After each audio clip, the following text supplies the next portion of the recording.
Evening to all. আজকে আমি bread পকোড়াই বানাবো। আমার সকালের আলু সিদ্ধ মাখাটা রয়ে গেছিলো, ফ্রিজে রেখে দিয়েছিলাম, আর বাকিটা রয়ে গেছে আর খাওয়া হয়নি। তাই ভাবছি, আমি চিন্তা করেছি ব্রেডের ভিতরে দিয়ে ডিম দিয়ে টোস্টের মতো ব্রেড পকোড়াও হয়ে যাবে, প্লাস ডিম টোস্ট রেডি করে নিই।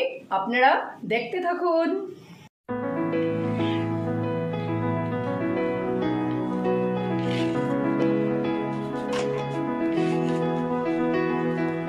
সেঁকে নেব ব্রেডটাকে, হালকা হালকা সেঁকে নেব।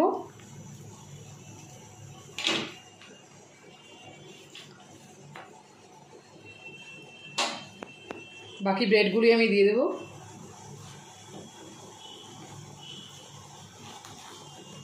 চায়ের সাথে খেতে খুবই ভালো লাগবে। চা বসিয়ে দিয়েছি ওইদিকে।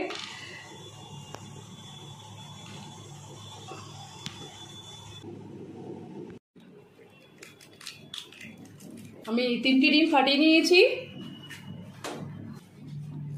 আমি পেঁয়াজ কেটে নিয়েছি, নুন দিয়ে দিয়েছি, হলুদ গুঁড়ো অল্প।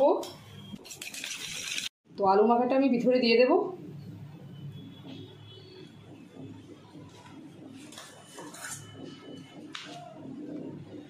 অল্পই ছিল, সকালে খাওয়া হয়েছিল আর রেখে দিয়েছিলাম,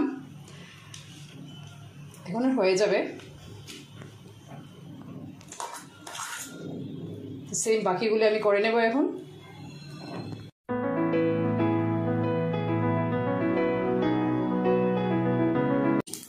ঘি দিয়ে দিলাম তাওয়াতে। তো ডিমে ব্রেডটা ভালো করে লাগিয়ে নেব ডিম দিয়ে।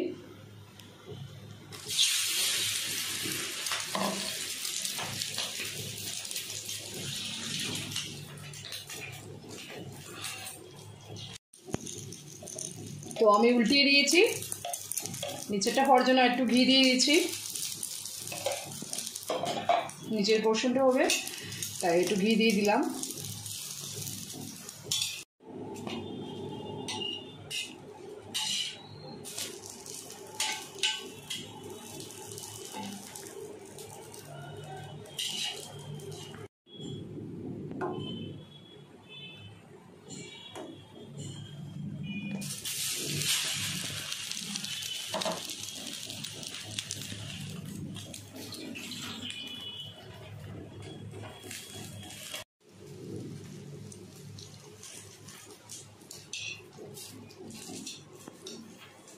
কমপ্লিট হয়ে গেছে ব্রেড পকোড়া উইথ টোস্ট।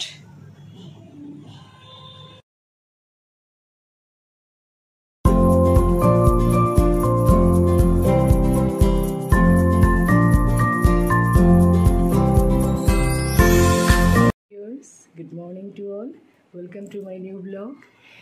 আর আজকে আমার ছেলের স্কুলে যেতে হবে, আর স্কুল স্টার্ট হয়ে গেছে, নিউ সেশন ওর স্টার্ট হয়ে গেছে।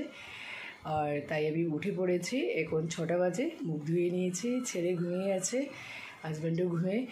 আর আমার যা কাজ আমার শুরু করে দিয়েছি, কেন যেতে হবে 9টা থেকে ওর স্কুল, তাই ওর জন্য ভাত বসিয়ে দিয়েছি। ও ভাত খেয়ে যায়, তাই ওর জন্য ভাত বসিয়ে দিয়েছি। টিফিন ব্যাগ ট্যাগ সব গুছিয়ে রেখে দিয়েছি। আর আমি এখন রান্না করে যাচ্ছি।